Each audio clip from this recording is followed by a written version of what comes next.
Thank you. The gentleman.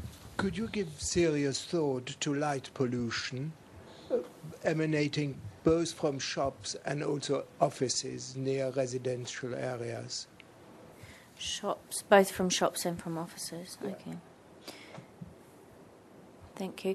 I just wanted to say about the lighting in the room, which you raised during the break.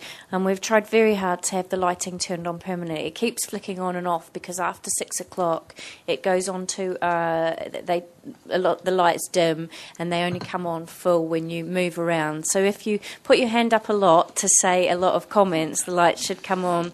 I'm not even sure about what's happening, the ones at the back, but we've tried to get this problem sorted, and we'll keep working, and hopefully the future workshops we can have it sorted, but our apologies for that. As the blinds were open. Yeah, but natural daylight. Enric, please. Yes, thank you.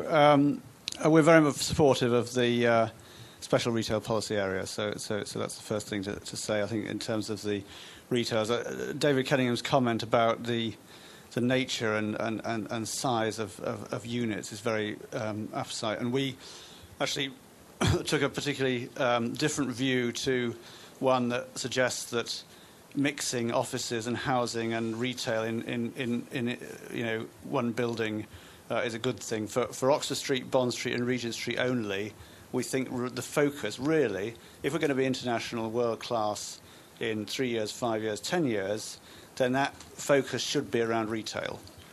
And that's because then that takes away a number of issues. We're certainly not saying that there shouldn't be residential developments around the side streets and in the main areas around. But in those 3 streets, we see that as an important point.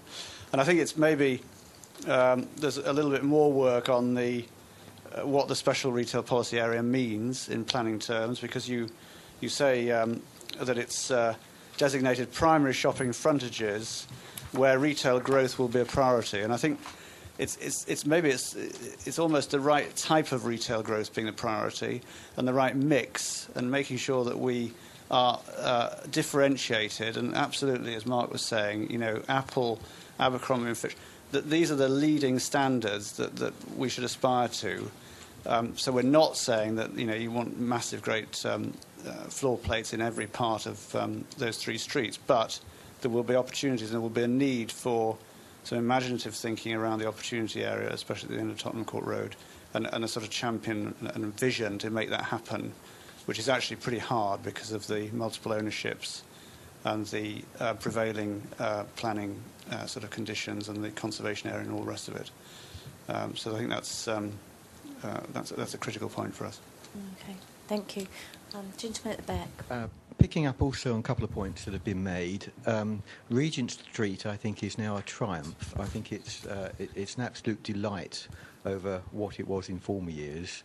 For the east end of Oxford Street to come to anything like the same sort of standard, I believe that conservation issues have got to be relaxed. I believe that retailers going in there will want a significant street presence. And I'm aware from the past with one of our applications that Westminster were rather difficult about a double height space, and a retailer would not have taken just a single height space at that particular end of the street. Okay, thank you very much. Hugh? Just to add to what Richard was saying, there's almost a paradox here, because after all, Regent Street are listed buildings, and yet the ironic thing is those are listed buildings, the facades have been retained and an amazing space has been built behind them. And yet in Oxford Street, in fact, we have unlisted buildings that in practice are a greater constraint on the retail character and function than listed buildings, which is ironic. So I think there's a really complex issue about utility of buildings, how they're adapted. Certainly we've worked on some historic buildings, for example in Covent Garden, where we did the second Apple store in Covent Garden.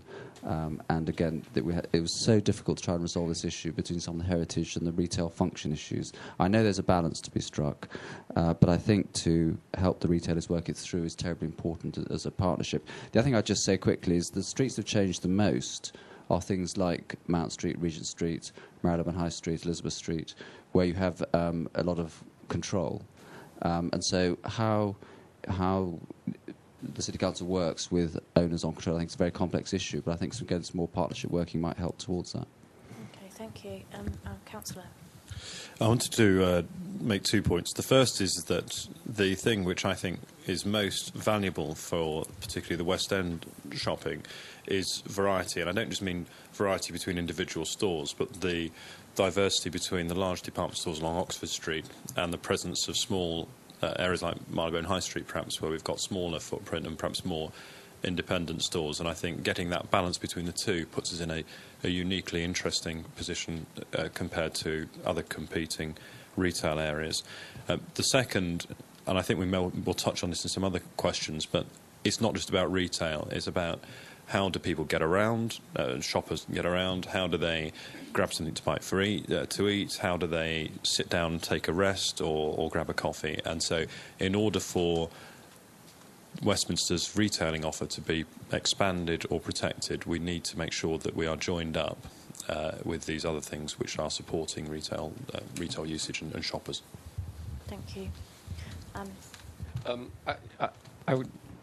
Many of the things have just been said that I was going to try and say, because I think one of the, I suppose the thing about floor plates and so on, I mean, Bond Street is the premier street, and it's got many quite tiny individual buildings in it. I don't think it's about the size of floor plates. It's about how they're adapted and how they're changed.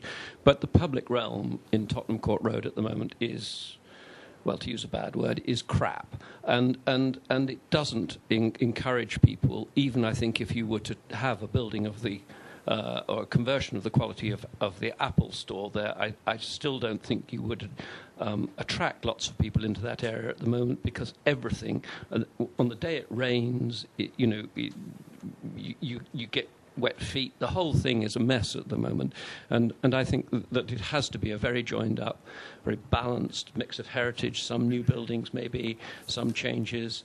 All of those things I think can work very well, but to try and take the sort of John Lewis Selfridge's scale of building and just put it down the other end is, I think, something that probably might seem attractive and a simple solution, but I'm not sure it would necessarily work on its own. Can I just try and cast some light on this whole issue of floor plate size?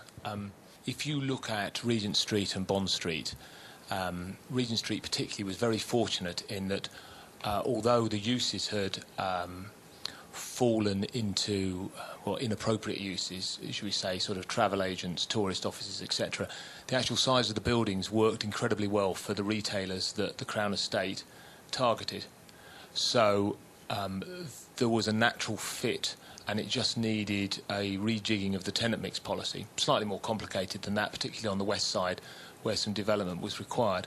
And even in Bond Street, if you look at Bond Street, there's been quite a substantial amount of redevelopment, and there is a good balance. And everyone talks as if all that is required is large space. What is required is an appropriate mix of space. It needs some large space, and I don't think we're talking John Lewis Selfridge's large, but larger floor plates mixed in with some of the smaller ones, and that's the balance that is missing at that eastern end of the street that we need to somehow uncover.